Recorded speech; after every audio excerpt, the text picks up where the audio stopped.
Hey, good afternoon, everyone, and welcome to Saguaro High School in Scottsdale. Todd Garbison for Southwest Sports Network. It's play-by-play coverage of Saguaro SaberCats varsity baseball and underway in game number 27 on the season for the SaberCats. And Saguaro is at home today in a PowerPoint game to take on the Shadow Mountain Matadors.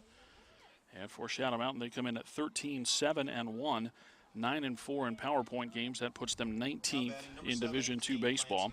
And for Saguaro now 19-7 overall, 10-4 in PowerPoint games. They are the number 4 seed. And already an out here as Jacob Dalton led off for Shadow Mountain, the shortstop with a fly ball to Zach Gibbons in center field. And now the batter is Zane Clancy. Clancy took the first one for a strike. The next pitch misses, and it's 1-1. So again, Dalton, the leadoff hitter, starting at shortstop. Clancy batting second and playing first base. The 1-1 pitch from Reed Austin misses for a ball, and it's 2-1. Cameron Ross will hit third and play left field for Shadow Mountain. Brandon Kuhn, the right fielder, hits fourth. The number 5 hitter is the pitcher, Lucas Jensen. Spencer Pratt will play third base and bat sixth. A pop-up third base sign that goes out of play, and the count's 2-2. Then a bottom third of the order for Shadow Mountain. Julio Sepulveda, the catcher, is seventh. Danny Lutz at second base, bat to eighth. And the number 9 hitter is the center fielder, Adams.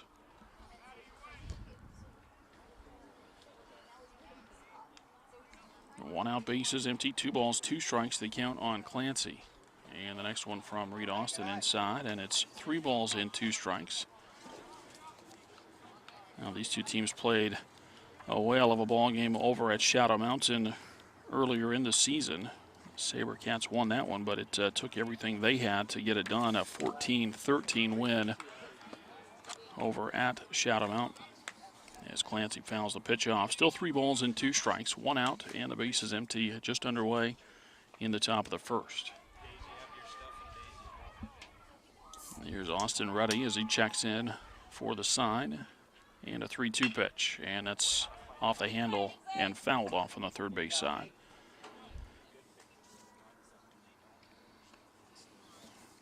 Definitely some positioning on the line here as far as the power points go and the standings. Again, the top 24 teams in Division II will qualify for the state tournament, but it's the top 8 spots that are important, at least initially, as Clancy swings and misses. That's a strikeout, and that's the second out of the Matador first, and it brings up Cameron Ross.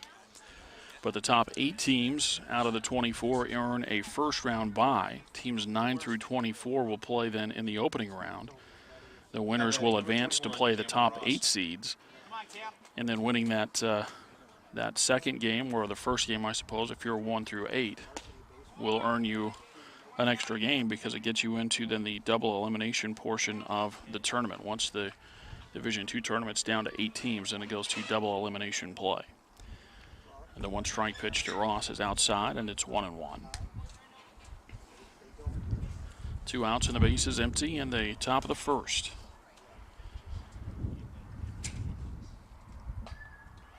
And Austin's pitch, that's a line drive, and that's past Matt Morrison into left field for a base hit. So a 2-out single for Cameron Ross. He's on at first for the right fielder, Brandon Kuhn.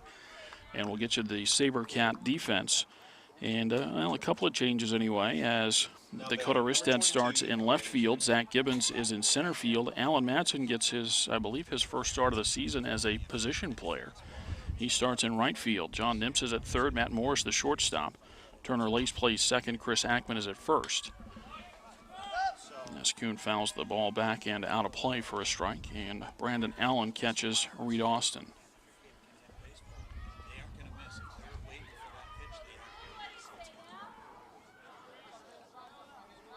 Ross with a couple of stolen bases over at first. Stays put, the pitch down in the dirt. It's going to take off. The throw goes to second base, and out at second to call. It appeared to be a high tag, but able to put it down there, and Ross is thrown out again. He tried to advance as that ball was bounced in there. Brandon Allen came up throwing and guns him down at second base to end the first inning. No runs with 1 hit, nobody left after a half inning of play. Shadow Mountain nothing, and Saguaro coming up to face Lucas Jensen. SaberCats go to work in the bottom of the first inning. Zach Gibbons will lead things off, and he takes a breaking ball from Lucas Jensen low and outside for a ball.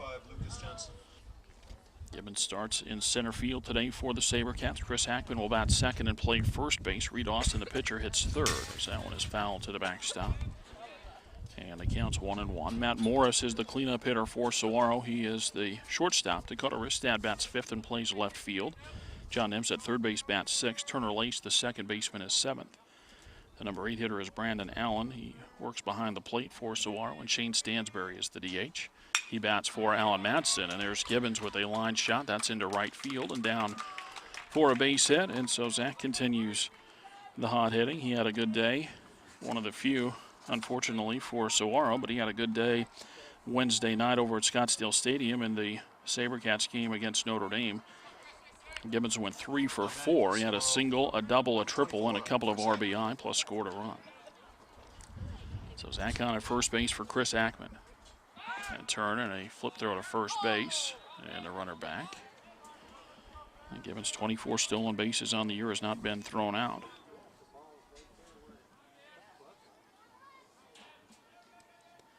Jensen will work to keep him close. And the first pitch to Ackman on the outside corner for a strike. Again, Saguaro still without Austin Anderson with the ankle injury, and so just about everybody, well, everybody in fact, moves up a spot in the lineup as Ackman rolls that one foul on the third base side, and the count is 0-2.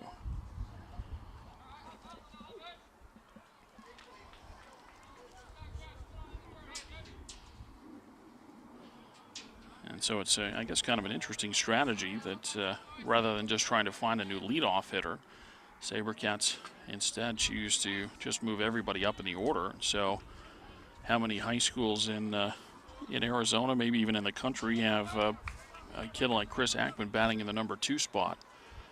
A career batting average right around 500 and good power numbers. There's a line shot. That's a fair ball as it hit just past. No, it gets called foul.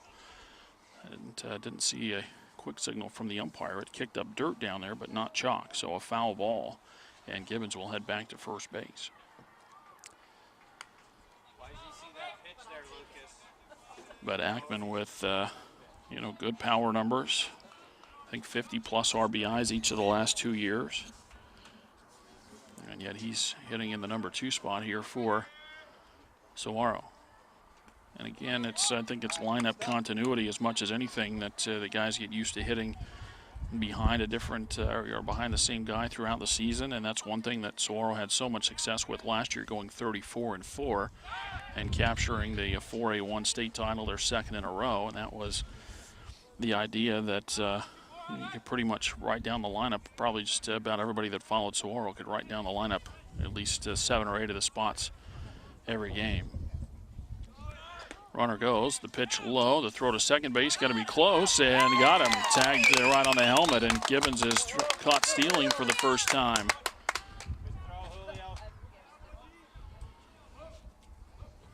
So Gibbons thrown out for the first out in the SaberCat first inning, and now Chris Ackman will bat with a 2-2 count, and the base is empty. And a breaking ball. It's a line drive right at the second baseman, caught there, and now on just a couple of pitches, 2 outs. And the base is empty for Reed Austin. Defensively for Shadow Mountain, Ross, Adamson, Kuhn in the outfield, Pratt, Dalton, Lutz, and Clancy in the infield. So Pulvita catching Lucas Jensen. Now batting pitcher number 15, Reed Austin.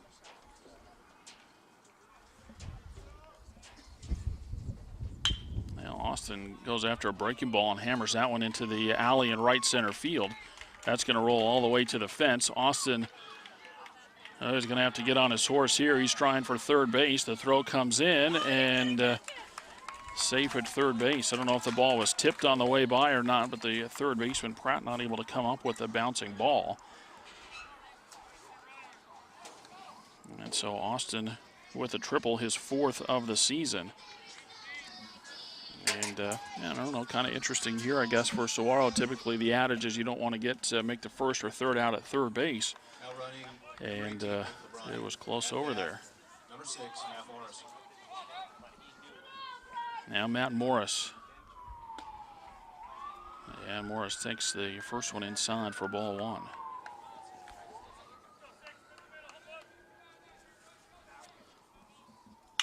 And a ground ball over to third base. Picked up there by Pratt. And the throw on to first base is in time. Morris grounds out.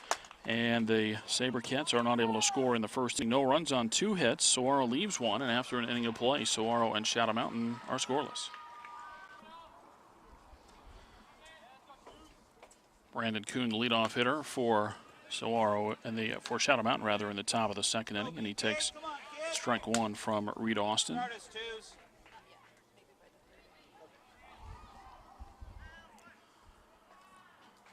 And the 1-strike pitch swung on and a foul tip.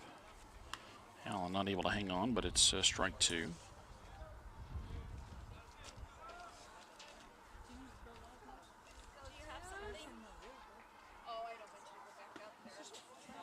Pitch outside, and it's 1 ball and 2 strikes.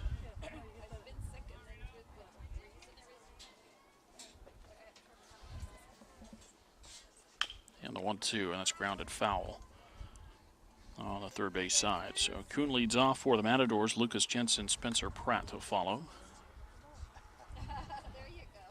Shadow Mountain has won back-to-back ball games, 11-5 winners over Arcadia, and then that was Tuesday, and then yesterday a 13-8 win over Cactus Shadows. And there's a fly ball out to right field. Alan Madsen going to drift back, and he had trouble reading that one as it's over his head and into the warning track and up against the fence. I don't know if that was a catchable baseball, but made it a little more interesting than maybe it would have been.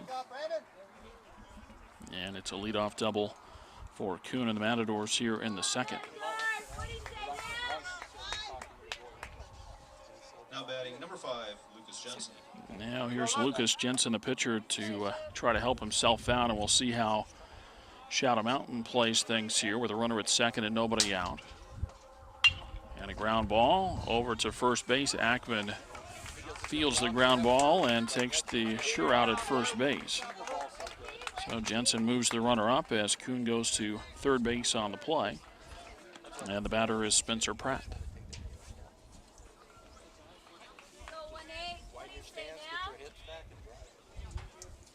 Now batting number 18, Spencer Pratt. Corners up for Saguaro. Nimps at third, Ackman at first. And the middle infielders play back. They'll concede the run if Pratt can hit a ground ball to either Morris or Lakes. First one fouled out of play by Pratt. Julio Sepulveda, the catcher, next for Shadow Mountain. Austin with the set and the 1-strike pitch, and that's fouled out of play. That's over on the right field side, and it's 0-2.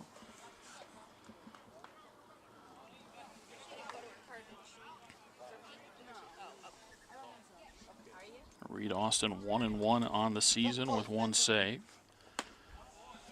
As the pitch is high for a ball, and it's 1-2. Of course, Reed finished up the ball game on Wednesday night against Notre Dame. Another one fouled out of play, and the count remains a ball and 2 strikes. Kuhn at third base with 1 out, top of the second inning, and no score.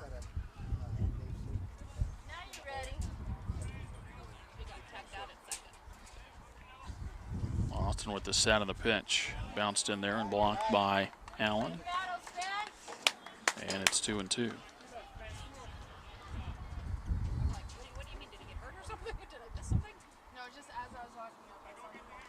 2-2 on Pratt. Austin looking for the strikeout here with a runner at third and only 1 out.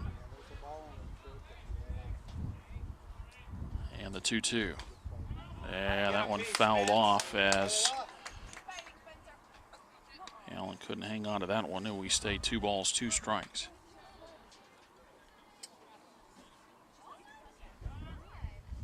And now Brandon Allen will go out and talk to Austin here, and I'm sure it'll be a quick conversation.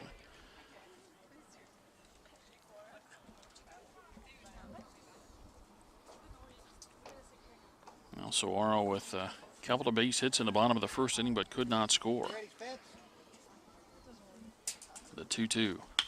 And that's right back up the middle, knocked down by Austin, and his throw on to first base is in time. A hard hit ball, but Austin fields his position, gets the glove up to knock down the line drive.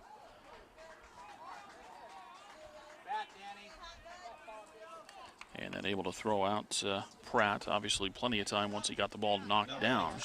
Number 13, Julio Sepulveda. Now the defense can relax a couple of steps at the corners, and Reed Austin will try to pitch around this leadoff double. 2 outs now in the top of the second inning. No score. Sepulveda at the plate, and Austin's first pitch, a swing and a miss for strike one.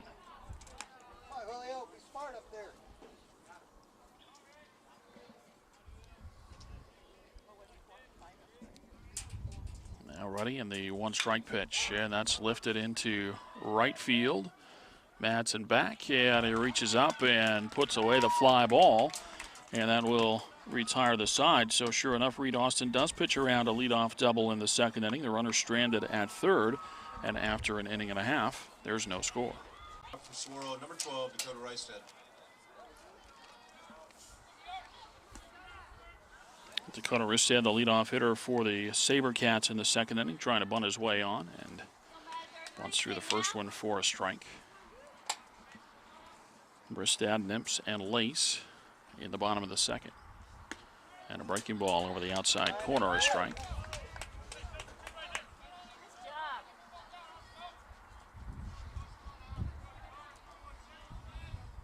Reistead back in there as Jensen goes to the line and the pitch. And a breaking ball, that's bounced in.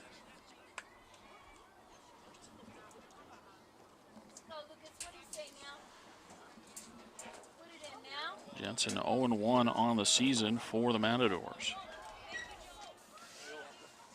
The 1-2, that's outside, and it's 2 balls and 2 strikes. Reistead trying to be a successful leadoff hitter here in the second. The 2-2. And a breaking ball, that's a line drive, and that's out towards second. And Lutz puts away another line drive. He had one in the first inning. Now he's got one here in the second. And with 1 out, the batter is John Nimps. Now batting third baseman, number 5, John Nimps.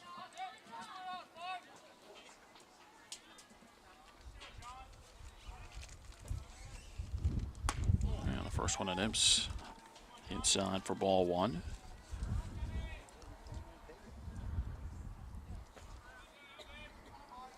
And the 1-0 pitch. Outside and low, 2 balls and no strikes. A lot of cloud cover here today at Saguaro High School.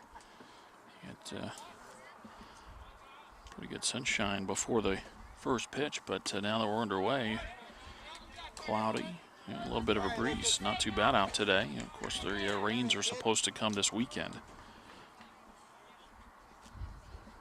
The 3-0 pitch.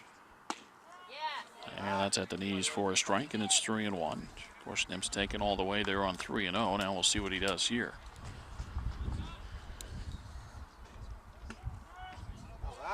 Called strike. Near the outside corner anyway, and the count's full.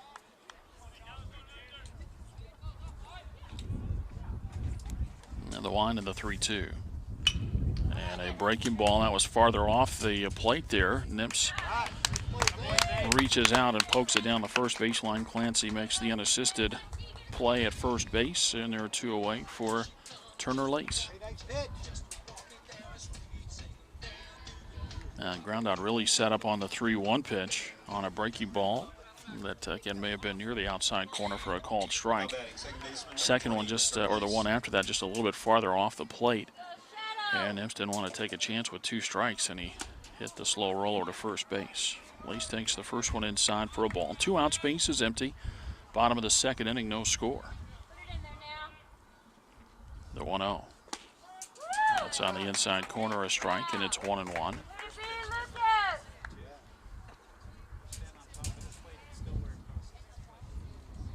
The 1-1. And a swing and a miss. Lace behind on the count now. 1 ball and 2 strikes. Brandon Allen next for the SaberCats. And Jensen with the 1-2. Missed it outside and low. Of course, Sepulveda setting up out there, trying to get Lace to chase the pitch.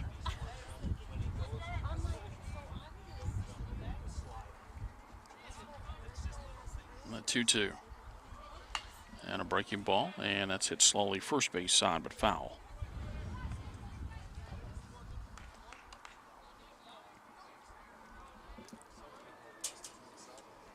Still 2-2 on Turner Lace with 2 outs in the bottom of the second. And Jensen to the wind at 2-2. And a ground ball foul third base side.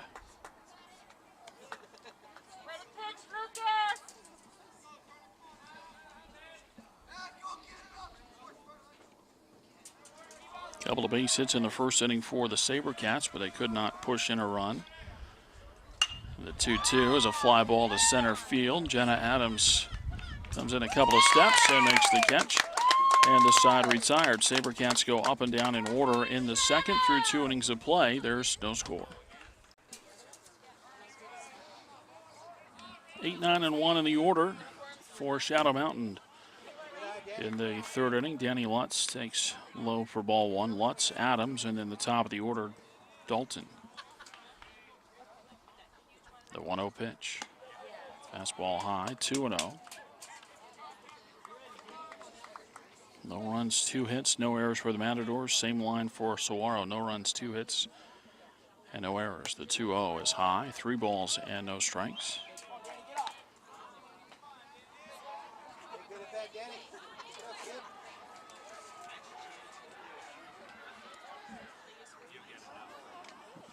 And Austin gets one over for a strike, and it's 3-1. And then Reed got the leadoff hitter in the first inning on a fly ball. In fact, retired the first 2 before giving up a base hit.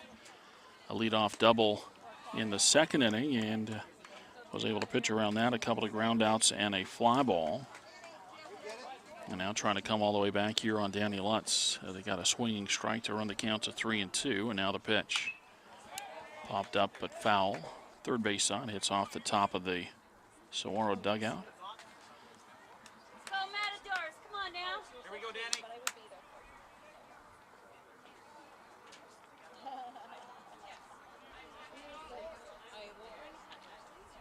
And another 3-2, and that's a ground ball to the right side. Lace has it.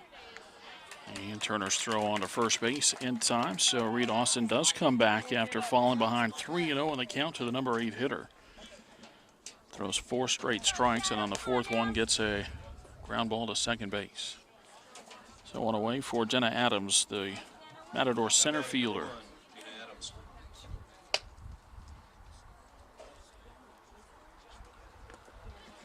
First one bounced in for ball 1.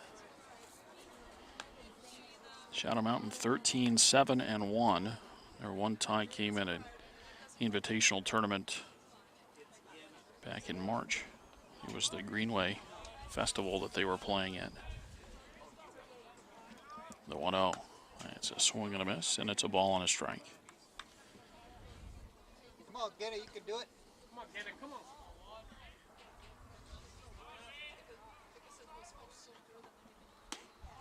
And one just misses for a ball, and it's 2-1.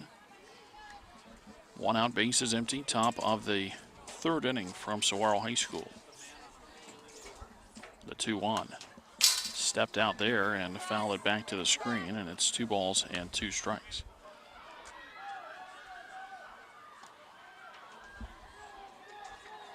But as it has been for quite a few years now, it's not the overall record that matters. It's the record in PowerPoint games. That's the measure as a pitch is inside and off the glove of Allen. That see how the at-bat works out, but that may actually be a little bit of a break as that pitch was close. If that was on the inside corner, Adams would have been able to take off and he would have reached first base safely. And the 3-2 and a ground ball. Going to try Lace again at second. He's got the ground ball, and the throw on to first base is in time. Back-to-back ground outs to Turner Lace, and now to the top of the order for Shadow Mountain, the batter Jacob Dalton. Dalton hit a fly ball to center field to start the ball game. He came in batting .346 with 4 doubles and a triple and 13 RBI.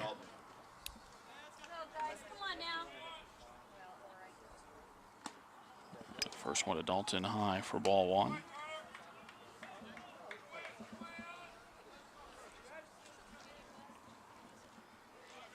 The 1-0. And that's a ground ball up the middle. Lace gets around it, and Turner's got a chance to make a play, all three plays, and he does.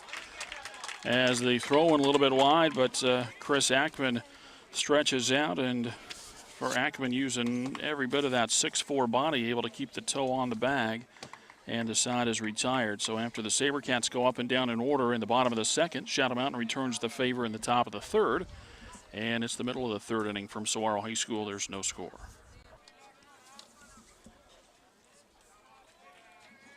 Eight, 9, and 1 in the order for Saguaro in the bottom of the third as Brandon Allen takes low for ball one.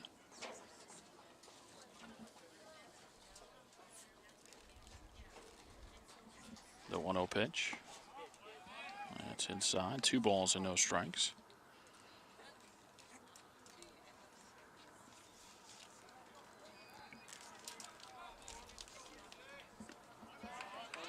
And the next one bounced in 3-0. Here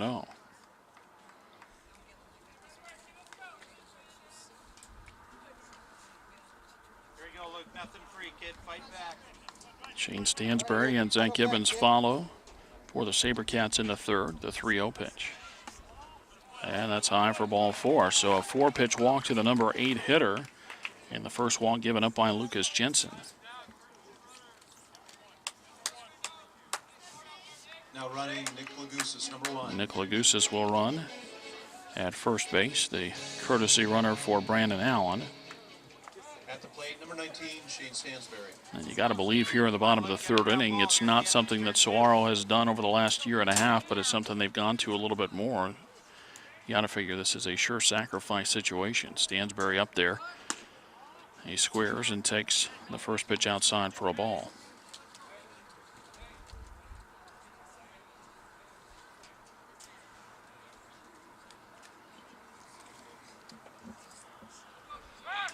Turn, easy throw to first base, and Lagousas gets back.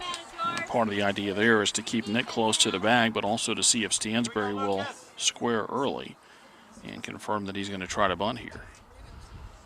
The 1-0. Thought about it, pulled the bat back, and takes a strike.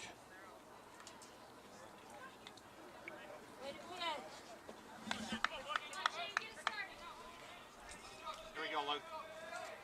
Lagousas with the lead over as Jensen sets the 1-1 pitch. And that is a foul ball at the plate, so Stansbury not able to get the bunt down. That becomes a frustrating situation for sure.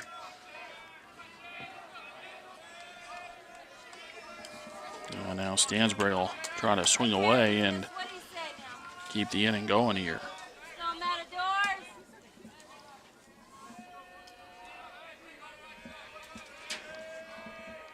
The 1-2, instead an easy throw to first base. I remember Notre Dame on Wednesday night, they were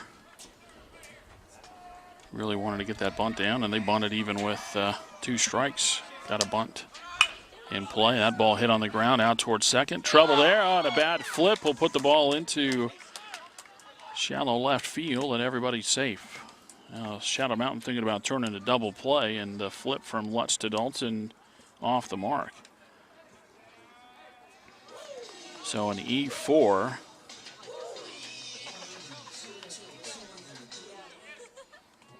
On the play at second base, Stansbury aboard on a fielder's choice.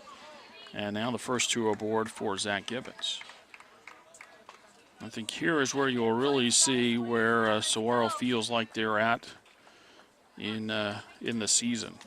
Zach Gibbons, obviously one of the top hitters on the club, a .460 average coming in. So with 2 aboard and nobody out, is he asked to bunt or does he get to swing away?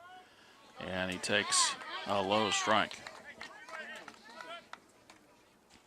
Anyway, Gibbons, 9 doubles, 2 triples, a home run, 18 RBI, and he had a base hit his first time up. 2 aboard, nobody out, bottom of the third, no score. And there's a line shot, and that's a base hit into left field. Ross going to be coming up with the throw. It comes plateward, and it is not in time. And the throw not in time there. Zach Gibbons comes through after showing bunt on the first pitch, swings away, and knocks in his 19th run of the season as Brandon Allen's courtesy runner Nick Lagusa scores. It's 1-0 Saguaro in the bottom of the third. Stansbury went to third on the play. Gibbons stayed at first, and now the batter is Chris Ackman. Now batting first baseman number 24, Chris Ackman.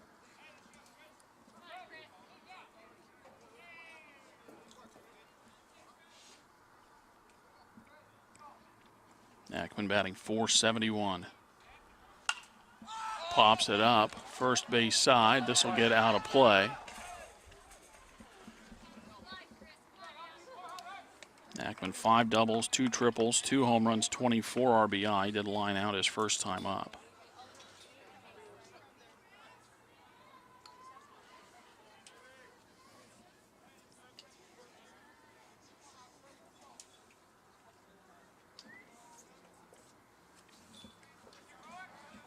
Turn and throw to first base, and Gibbons gets back. A little bit of a wide throw there that Clancy has to corral, especially with that run over at third base.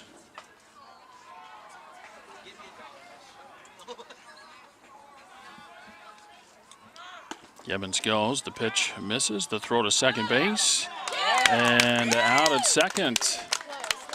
Gibbons thrown out for the second time, so Pulveda guns him down at second base.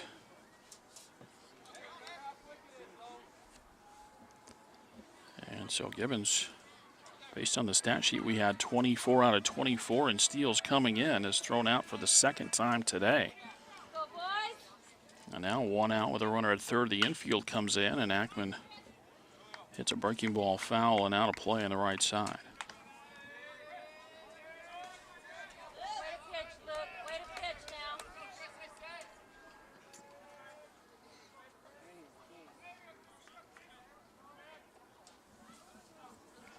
The 1-2 pitch and a ground ball.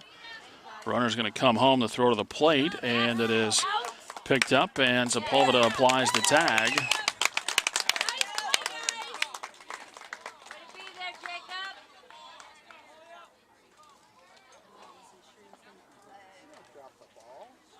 He specifically showed him the ball afterwards. He's like, I have the ball in my hand. And then he's like, yeah, Coach Dyer coming in. Now he's going to ask to see if his plate umpire will ask his partner about the tag. They're saying that maybe the tag was up high and missed. But I don't know how the base umpire could even help out on that. I mean, he's not really in a position to see that angle. Boy, and he overruled the call. And that's going to bring a timeout for sure from Troy Farnsworth, the Shadow Mountain head coach. I mean, it would have to be really flagrant. And if it's not flagrant, then how in the world did the home plate umpire miss it? He's got to get his feet around where he can see a better angle on a throw to the plate.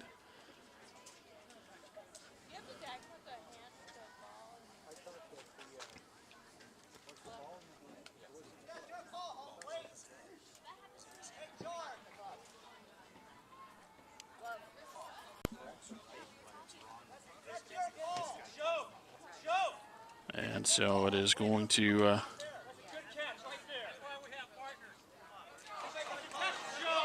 That's what we talked about before we called freaking. so the run in, and makes it 2-0 SaberCats. Ackman on at first base, and the batter is Reed Austin. You're right, Barney.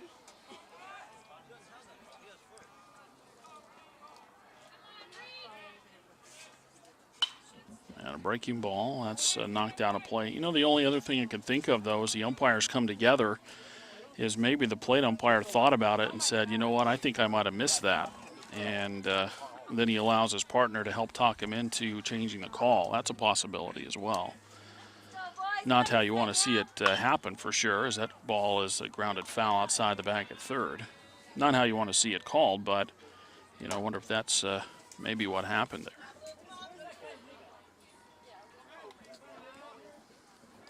So 2-0 SaberCats. Austin at the plate with 1 out and a runner at first.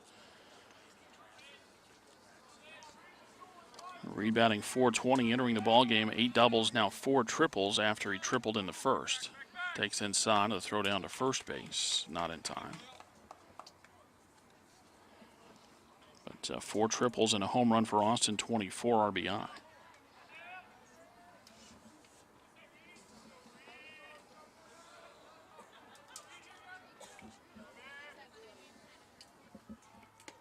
Another pitch inside.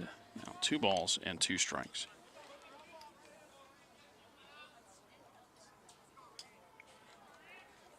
What do you say, Luke?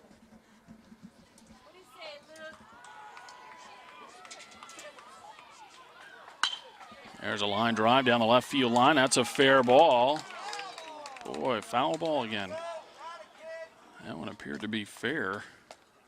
Yeah, you know, the home plate umpire's right on it, though. I mean, he's got a lot better angle. I'm looking through the fence and down the line and all that. He was right on it, so a foul ball. I think I might have bought into it a little bit. I saw Coach Dyer's reaction first.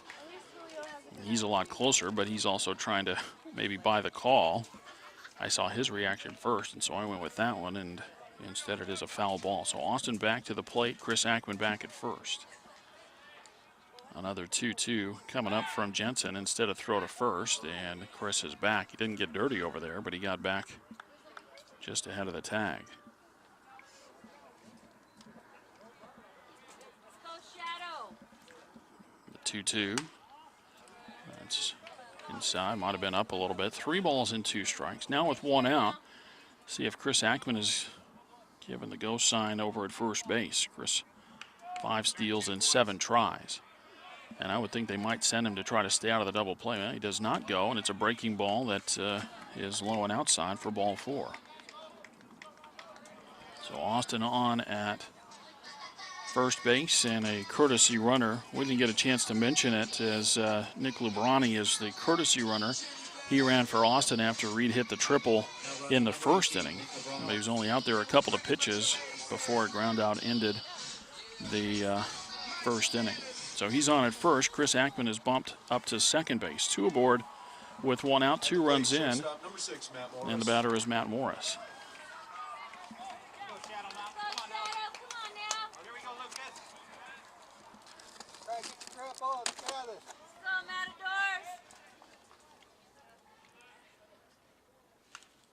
Matadors. Morris with a big cut on the first one, fouls it off. 4 strike 1. Matt came in batting .446, 9 doubles, a triple, and 4 home runs, 35 knocked in. Boy, Lucas, how to fight out there, kid. Let's go, Shadow Mountain. Come on, boys. Roll it up here.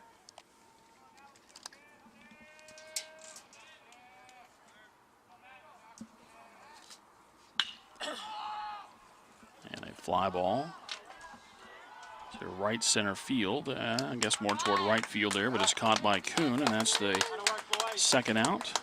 And with 2 away, the batter is Dakota Ristad.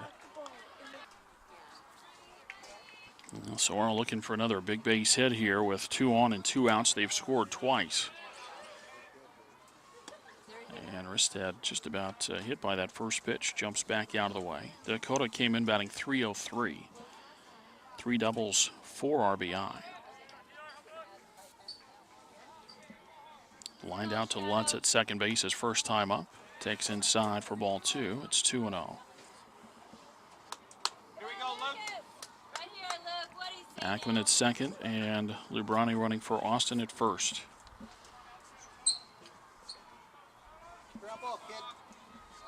And now a balk is called, and that'll move the runners up. All right, let's go, Matadors. So things unraveling a little bit here for Shadow Mountain. Already an error in the inning. That failed fielder's choice when they threw home trying to throw out Stansbury on a call that was ultimately overturned. And the next pitch low, and it's 3-0.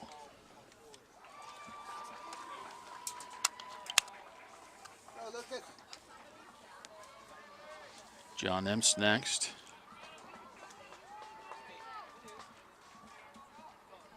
The 3-0 pitch. Ristad swinging away on 3-0.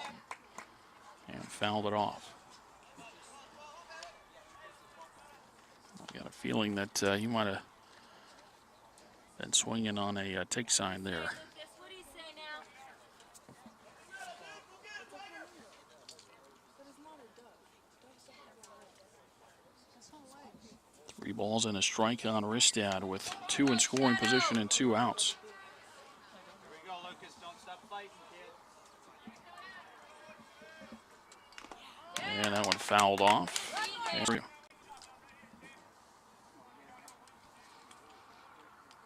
And the 3-2 fouled to the screen, and we'll do it again. Catch,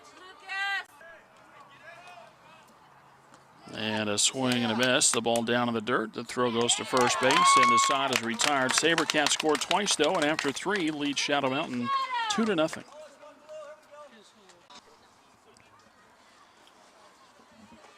Two, 3, and 4 in the order for Shadow Mountain in the 4th inning. Zane Clancy with a swing and a miss.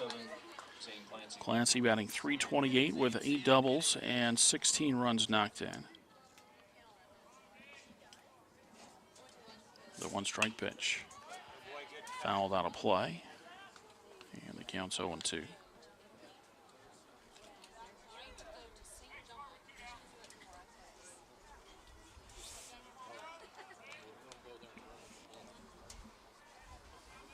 Austin right up there and ready in the 2-strike pitch. And a ground ball, that's deflected.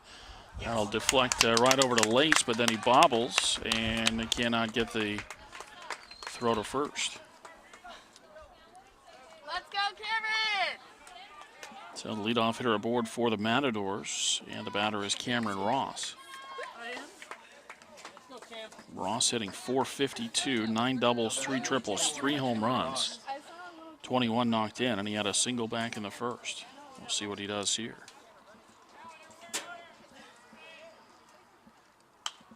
And the first one fouled back over the backstop for strike 1.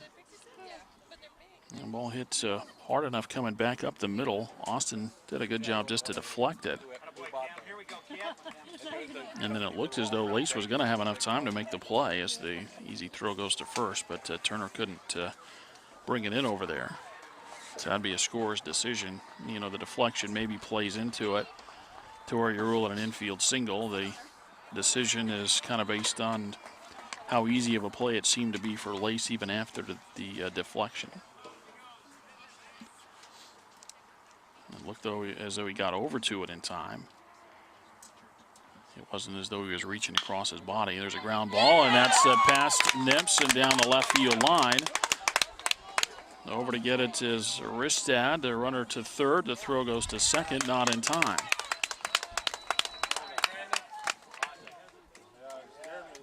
So Ross with his 10th double of the season, and Shadow Mountain in business in the top of the 4th inning as they get the first 2 not only aboard but in scoring position.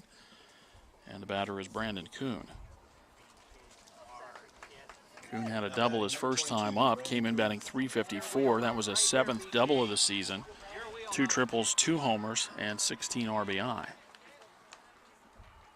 The first one popped up, and that's a wasted out there if Lace can put away the pop-up. And so that is caught for the first out. Now Lucas Jensen, a .283 hitter, 7 doubles, 2 triples. He's got a home run, and he's knocked in 13 on the year. He grounded out to Chris Ackman at first base, back in the second. And a fly ball into right field, should get the run in. Madsen over, reaches and just able to stay with it to make the catch. The runner from second will tag as well. And Shadow Mountain is on the board. When that ball came off the bat, I didn't think it was going to be that deep, but it carried out there. And so it is a sacrifice fly. Jensen knocks in his 14th run of the season, and Shadow Mountain's on the board in the top of the 4th inning, now trailing 2-1. Cameron here. Come on, Spence. Base hit, kid. Now batting number 18, Spencer Pratt. Now Spencer Pratt, the third baseman, a .269 batter, 2 doubles, 3 home runs. And he fouls the first one out of play. Hit one back to Reed Austin his first time up.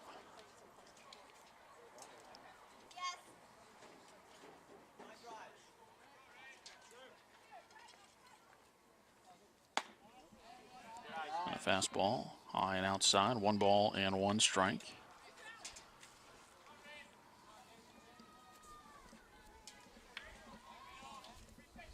The 1-1 pitch. And a swing and a miss. Pratt fooled there. And he's behind on the count 1-2. 2-1 the score, top of the 4th inning. All right, Spencer, you can do it.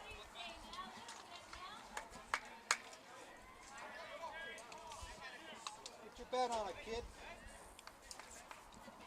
Austin with the stretch and the 1-2. Good eye. Oh, it didn't miss by much. Austin was coming off the mound. He thought he had strike 3.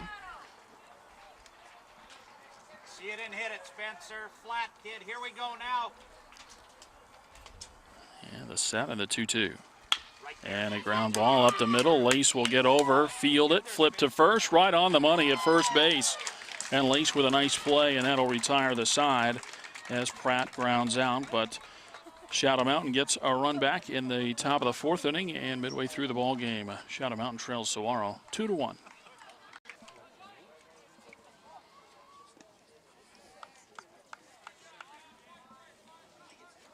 John Nips starts things off for the SaberCats in the 4th.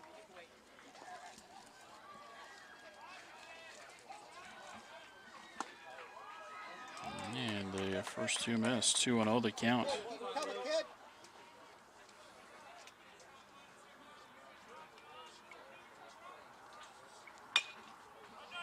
And now a high chopper, going to be a tough play. Dalton charges, throws, and safe at first base.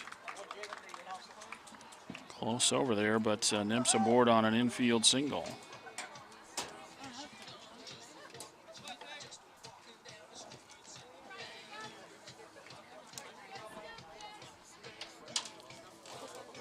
Nips came in batting .386, 2 doubles, a triple, 21 RBI. Baseman number 20. Now 1 for 2 today. And it brings up Turner Lace, who entered batting .328. A double and a homer, 13 knocked in. The runner goes, the pitch is inside though, and it hits Lace, and that'll put the first 2 on. And time called from the Shadow Mountain dugout. We play in the bottom of the 4th inning. SaberCats get the first 2 aboard. They lead 2-1. 16, Brandon Allen. Here's Brandon Allen for the SaberCats in what you would expect would be a sacrifice situation. First 2 aboard and nobody out. The turn to throw, and the ball goes into center field. And a break there for the Matadors. That was just a timing play. Jensen expecting the shortstop Dalton to be back there, and Dalton jab stepped towards second base but never went over.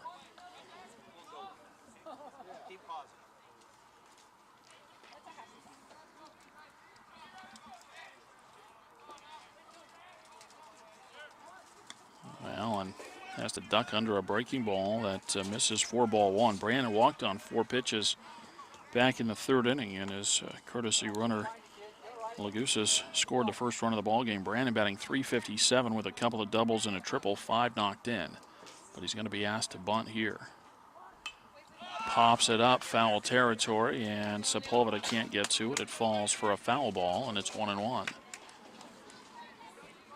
Second time that Saguaro has been in a sacrifice situation, not able to get it down in the 3rd inning. Worked out for him as Stansbury was able to put the ball in play, and they got an error from the Shadow Mountain defense.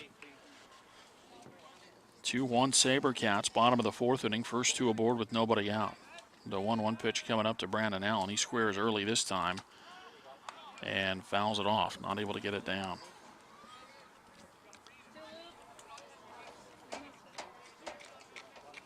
Well, this becomes then a tough situation. You've got the play and the situation that you want, and you get the play call that you're looking for, and just not able to execute to get the bunt down.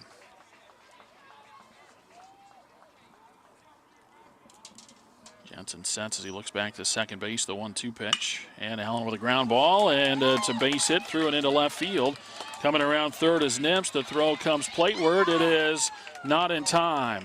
And it is an RBI base hit for Brandon Allen, and the SaberCats get a run back in the bottom of the 3rd as Allen knocks in his 6th run of the season. Nips scores, and it's 3-1 SaberCats.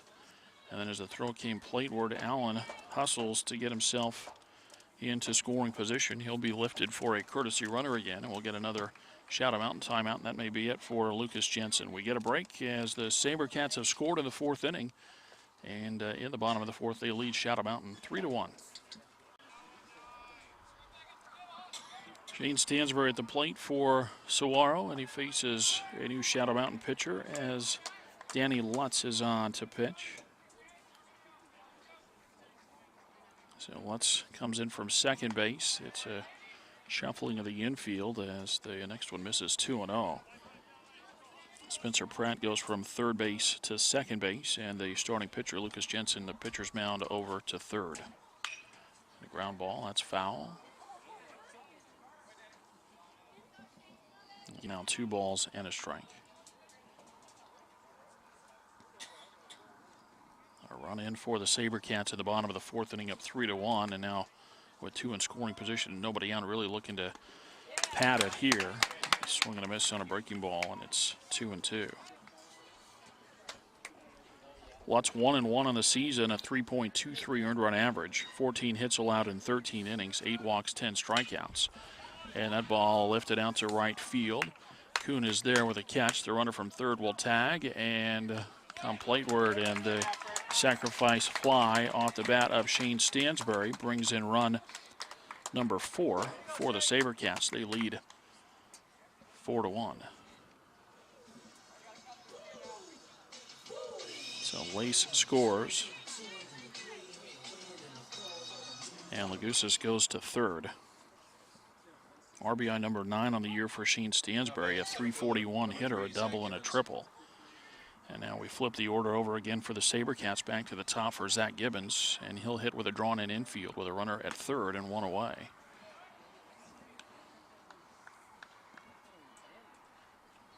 Breaking ball to Gibbons outside for a ball. Lutz with a set on the 1-0 pitch. And that's a fly ball. That should get another one in as Kuhn has to backpedal this time.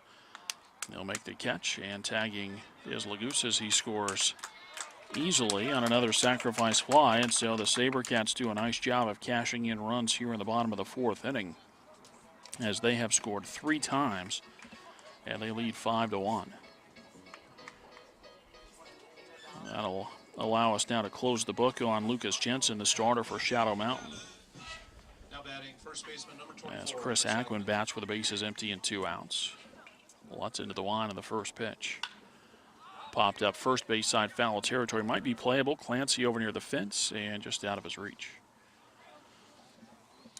But the line then for Shadow Mountain starter Lucas Jensen, he goes 3 innings plus as he faced the first 3 hitters of the fourth inning without recording an out. He gives up 5 hits, 5 runs, 4 earned, 2 walks, 1 strikeout, 1 hit batter.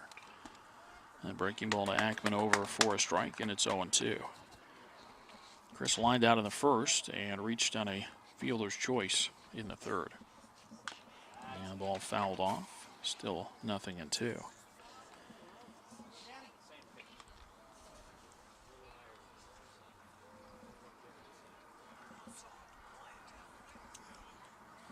Back to the wind, another 2-strike pitch. And a breaking ball, and that's popped foul and out of play, third base side.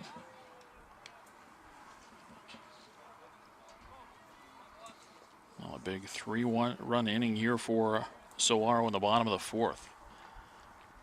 They scored twice in the bottom of the third. Shadow Mountain got a run in the top of the fourth inning to get back within 1 at 2-1.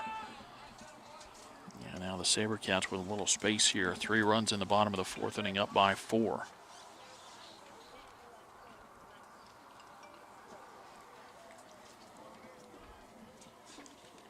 Another 2-strike pitch and another foul ball.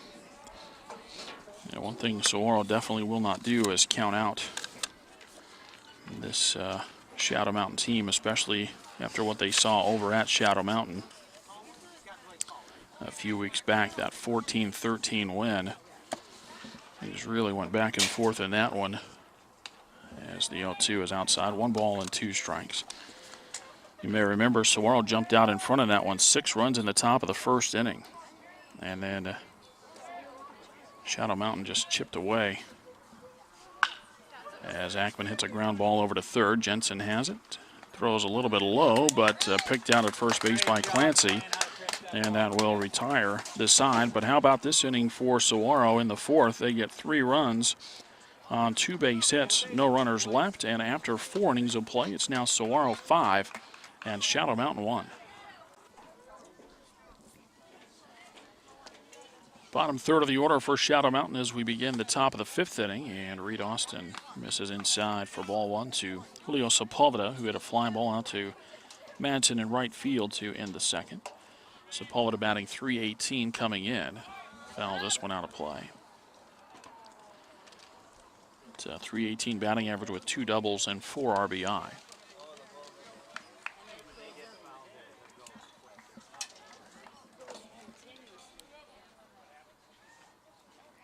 Austin with the 1-1. Well, a called strike there. Might have been down a bit, but called strike, and it's 1-2. Give you Austin's record. Reed earned run average of 4.20. And here's a swing and a miss. And Sepulveda out on strikes, the first out of the inning. And just the second strikeout for Reed Austin, but that has helped to keep the pitch count down pretty well anyway, as he goes after now Danny Lutz. But Austin only 10 innings pitched on the season, 10 hits allowed, 8 walks, 11 strikeouts.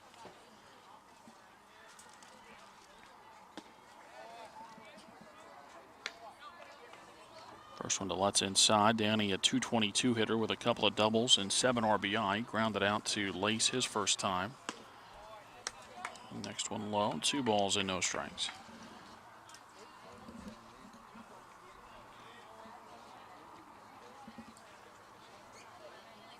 And the 2-0 pitch. Popped up, and this one back and out of play. And the count moves to 2-1. Adams next for the Matadors. 5-1 SaberCats, top of the 5th inning. That one fouled off on the left side, and it's 2-2.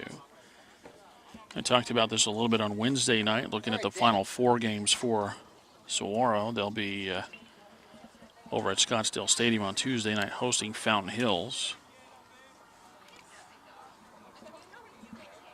As the 2-2 is lined into right center field. And that's a 1-out base hit as Gibbons gets it back in quickly.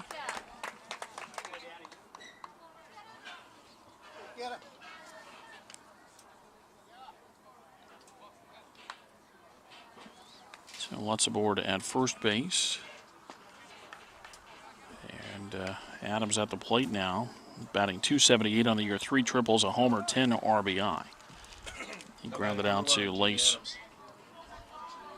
his first time up.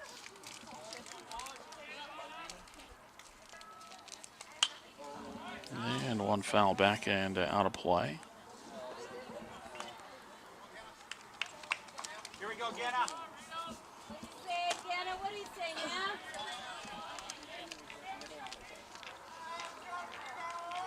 Below the belt, kid. Get it.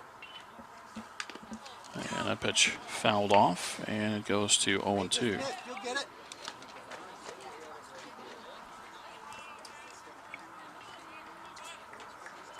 Here we go, Ganna. Here we go, 1. Head in and drive it, kid. Right up the middle.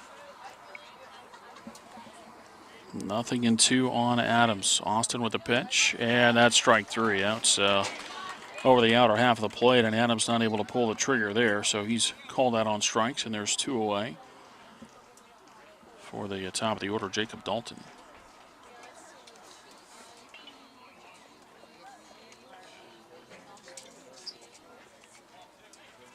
Here we go, Jacob.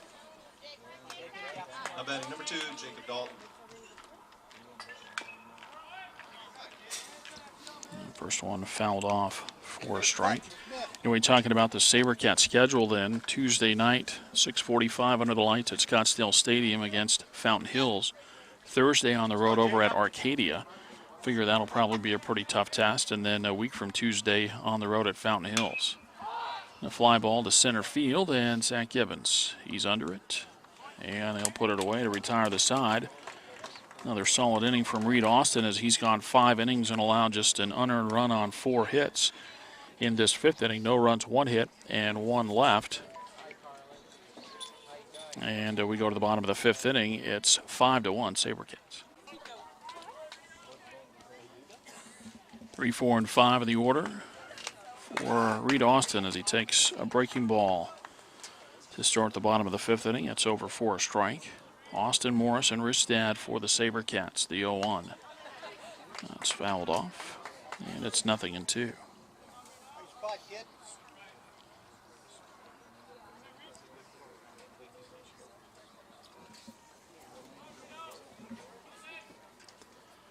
And the 2-strike pitch from Lutz, and that's hammered foul, third base side.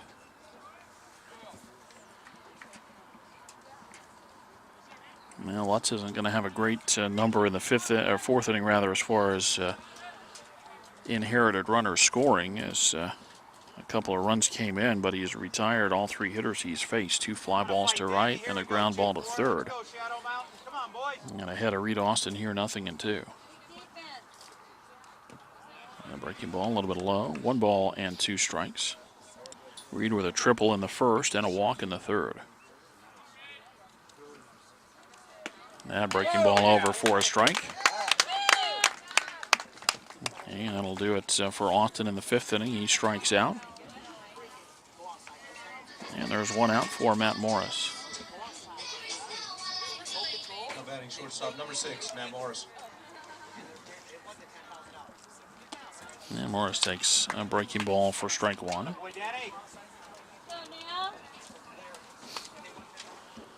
The 1-strike pitch. It's a fastball, and it's high, 1-1. Morris with a ground out in the 1st and a fly out in the 3rd. The 1-1 pitch. And breaking ball on the inside corner, a strike, and it's 1-2. Morris right back in there wanting to challenge Lutz, the 1-2. And a breaking ball, and he hits a line drive, but foul on the third base side.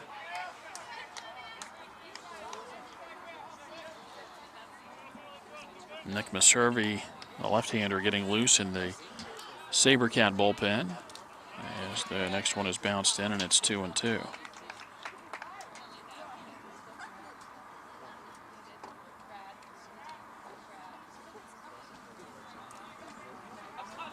Lutz winds the 2-2 pitch.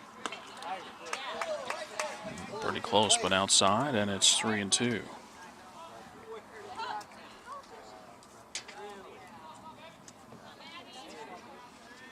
Three and 2 on Morris. And a breaking ball, and it's swung on, dropped there, but Sepulveda applies the tag. And that's back-to-back strikeouts in the 5th inning for Danny Lutz. And now we'll face Dakota Ristad.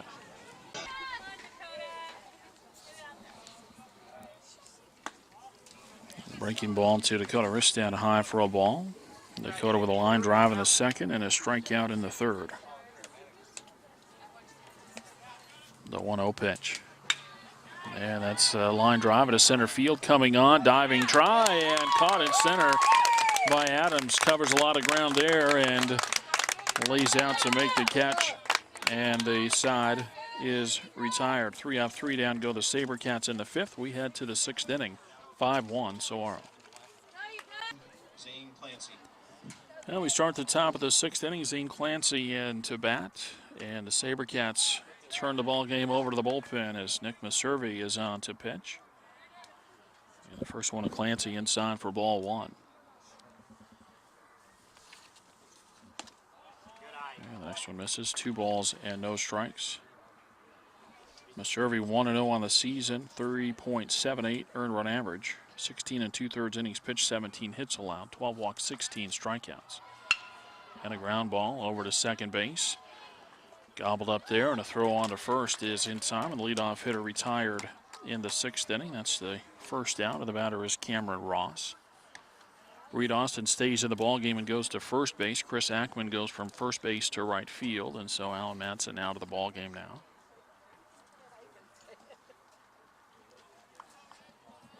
Now batting number 21, Cameron Ross. Ross with a single in the 1st and a double in the 4th.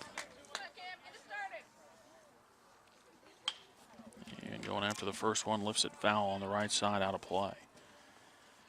Now the line for Reed Austin, 5 innings pitched, 4 hits allowed, 1 unearned run. No walks, 3 strikeouts, 71 pitches. Very efficient in 5 innings of work. Breaking ball is outside, and it's 1-1. Austin didn't throw more than 15 pitches in any inning, 14 in the first, 15 pitches in the second and the third, 13 in the fourth, 14 in the fifth. And there's a swing and a miss, and it's 1-2. All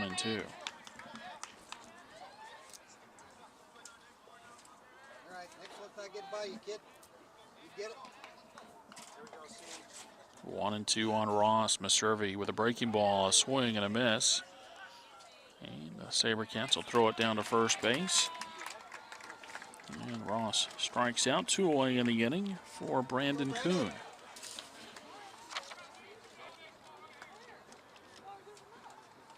Maservi got in the ball game Wednesday night. Pitched 2/3 of an inning. Gave up a hit, a run, and a walk.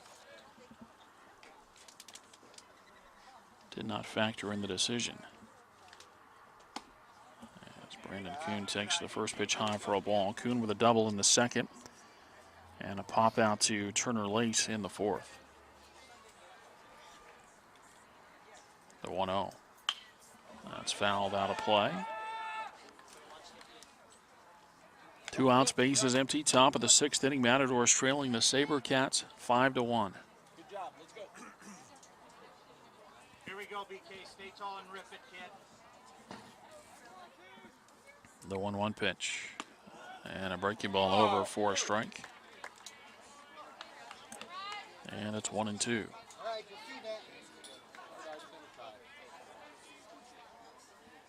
The 1-2 pitch. Bounced in there. 2 balls and 2 strikes.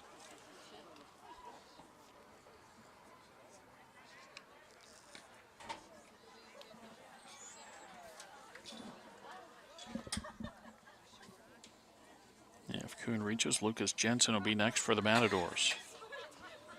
The 2-2. And that's low. 3 balls and 2 strikes. Out of battle, BK. Here we go, choose. Your pitch, drill it, kid. And a fly ball out to center field. Zach Gibbons over. And boy, they really had him shaded to push it the other way as Ristad was in left center field. But Gibbons makes the running catch. It's another 3-up, 3-down inning for the Matadors. We go to the bottom of the 6th. Shadow Mountain trails Saguaro 5-1. John Nimps going after the first pitch. A fly ball down the right field line. Good effort, And BK. a foul ball. Nimps, Lace, and Allen scheduled for the SaberCats.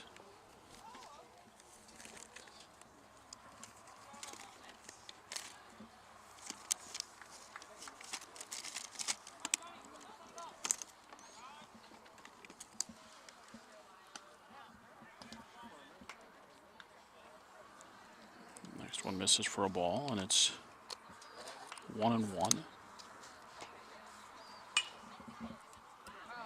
Fouled down the right field side. 1 ball and 2 strikes they count.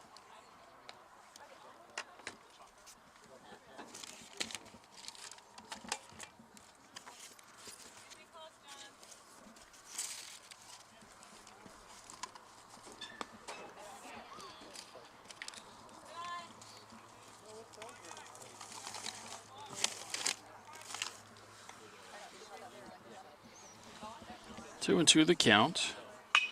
And a line drive right at the third baseman, Jensen. And so Nimps is retired to start the home half of the 6th inning, and it'll bring up Turner Lace.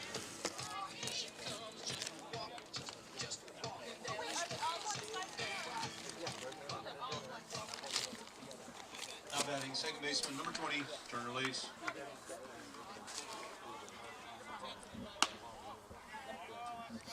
Lace takes the first one outside for a ball.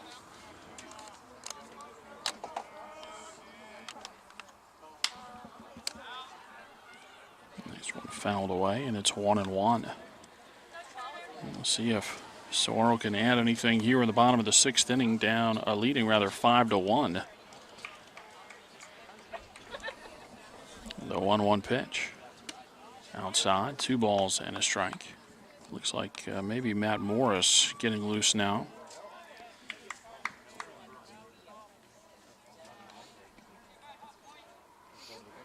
In fact, Saguaro's got a couple of guys up as get a ground ball out towards second base. Pratt will charge, pick it up, flip it to first base on the run in time. And there are 2 away. Daniel Ackman also throwing in the bullpen. I said Morris, and I think it's actually Jake Homer. The 6 and the 8 look close from this distance, but I think it's Homer over there. So 2 away for Brandon Allen. Now batting number 16, Brandon Allen.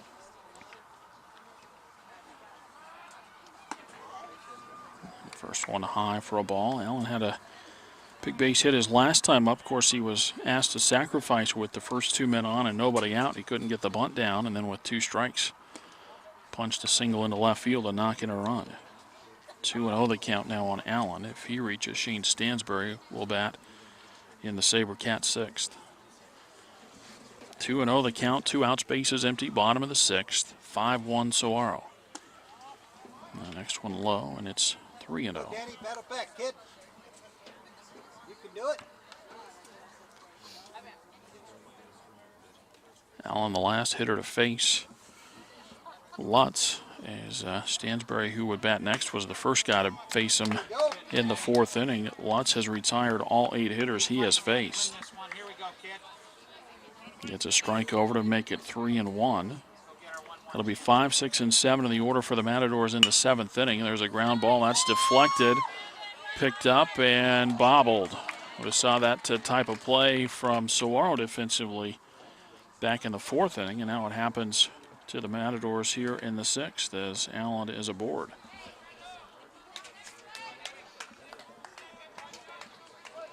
That play a little bit tougher, I think, in that Pratt had to change direction after the Lutz deflection. And he was charging as well, and so I think that'll go as an infield base hit. You know, you could always call it hometown scoring, as that ball is punched into shallow right field. Kuhn won't get to it. The runner's going to try for third base. The throw got away. And safe at third base. That's Nick Lagousas running again as he goes to third. Stansbury delivers a base hit as the throw goes to third. Shane goes to second base, and now 2 in scoring position with 2 outs for Zach Gibbons, who has 2 hits and a sac fly in 3 trips. Gibbons with RBIs 19 and 20 today. Number 3, Zach Gibbons. And now looking to add on here. A 4-run lead sounds good, but 5 or 6 sounds a lot better for Saguaro as Gibbons steps out there and then had to throw the bat head at it and flipped it back and foul out of play. No balls in a strike with 2 outs and 2 on in the bottom of the 6th. Here's Lutz with a set of the 1-strike pitch. And that ball hammered out to center field. Adams going back. He's going to have to turn and run. It'll bounce up against the fence, and Gibbons brings in 2 runs. Zach going to try for third base, and he'll be in well ahead of the throw. A 2-run triple for Zach Gibbons. 2 more RBI on the day, and the SaberCats lead 7-1. Now Chris Ackman with a runner at third and 2 away, but 2 big runs in for Saguaro. And Ackman with a slow tapper. Lutz will pick it up, flip it on to first base, and that is in time. Ackman grounds out to end the SaberCats 6th inning, but Saguaro scores twice as they get 3 straight base hits, and they leave 1 runner on base. We go to the 7th. It's Saguaro 7 and Shadow Mountain 1. Lucas Jensen starts things out for the Matadors in the 7th. Nick Maservi still out there for the SaberCats. And why not? 3 up, 3 down in the 6th inning. Going through 2, 3, and 4 in the order. Missed with the first one at Jensen, misses with the second one. It goes to 2 balls and no strikes. Pratt and Sepulveda scheduled to bat for the Matadors in the 7th inning, down 7-1. The 2-0 pitch. And a swing and a miss.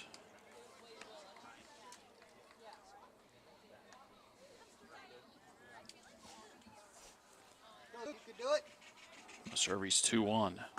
And another swing and a miss. 2 balls and 2 strikes. Well, if Saguaro can hang on today, they'll win their 20th game of the season, and that'll be the 4th 20-win season in the last 5 years. Breaking ball is low, and it's 3-2. And the one year they didn't get 20, that was in 2009. They had 19. Of course, last year, the big year, just playing so many baseball games, 34 wins, a state record. And a grounder foul. We stay at 3-2. 34 wins and 4 losses for the SaberCats a year ago.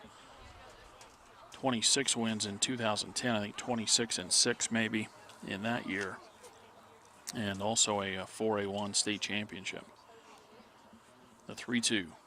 And a swing and a miss. Jensen strikes out. Maservi with his second strikeout.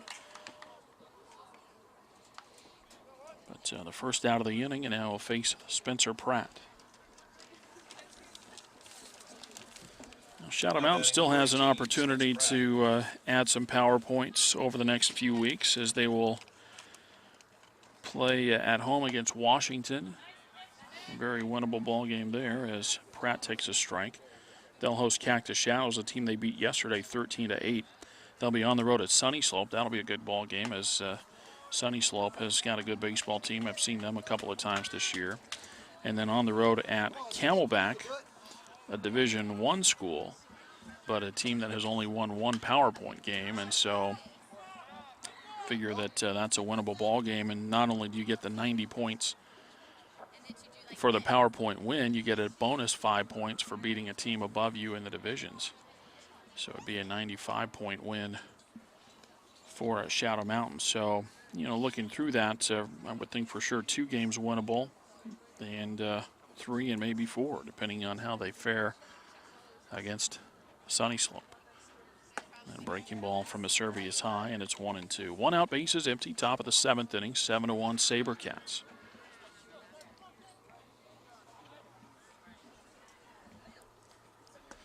And pitch outside, 2-2. Saguaro looking to win out here and try to win the final 4 of the regular season. All PowerPoint games for them. 2 against Fountain Hills, 1 against Arcadia. Pop up, foul, out of play. Hey, wait about it, kid.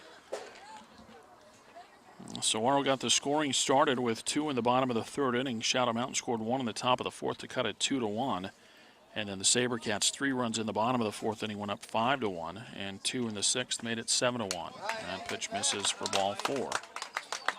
I only had it as 2-2. Yeah, that is only ball 3, so Pratt's going to have to come back. That was only ball 3. So now 3 balls and 2 strikes on Pratt.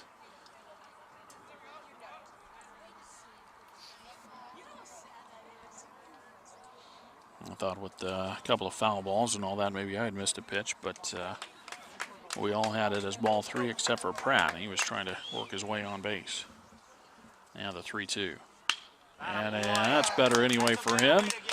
A sharp single into center field. And a 1 out base hit will bring up Julio Sepulveda. Attaboy, Spence.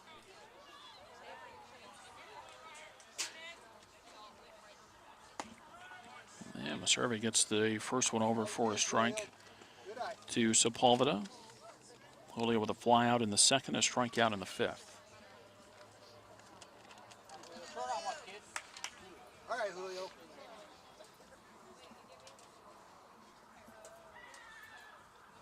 An easy step and a throw to first base and the runner back. 1 on, 1 out, top of the 7th inning. Not quite the emotional roller coaster that we had the first time these 2 teams played. Shadow Mountain still hoping they've got a 7th inning comeback in them here, but they have put themselves in a hole, down 6 runs.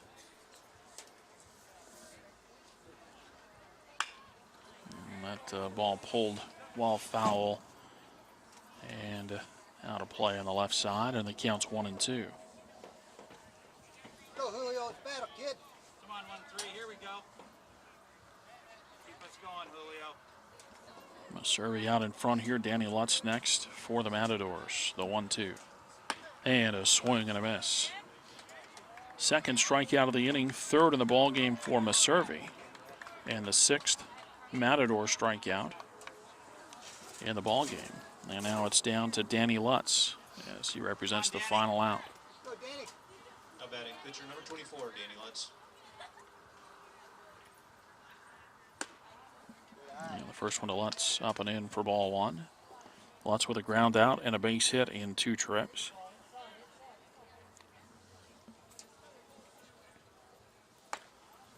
And the next one high, 2 balls and no strikes. Base runners. Be smart, big base runners.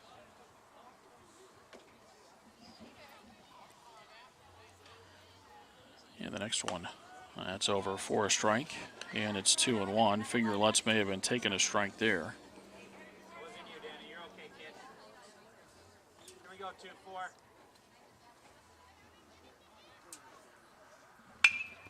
And a hard hit ball out to Morris. Now will flip it the short way to second base.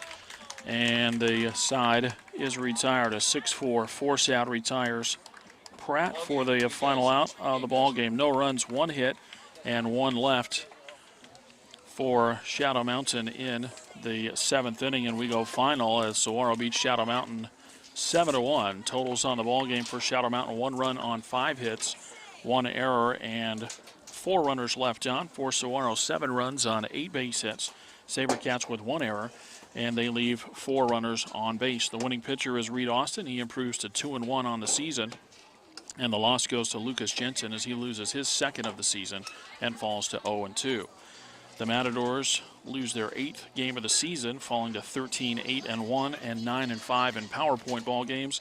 Saguaro wins their 20th game of the season for the 4th time in 5 years. The SaberCats a 20-win season. They go to 20-7 overall, and now 11-4 in PowerPoint games. So that if it doesn't move them up, it'll at least keep them solid, or should keep them solid anyway, right in that 4 spot. And so that will do it as Saguaro beats Shadow Mountain. Again, the final score: the SaberCats 7 and the Matadors 1. From Saguaro High School in Scottsdale, Todd Garbison for Southwest Sports Network saying so long. We'll talk to you Tuesday night under the lights at Scottsdale Stadium when Saguaro hosts the Fountain Hills Falcons.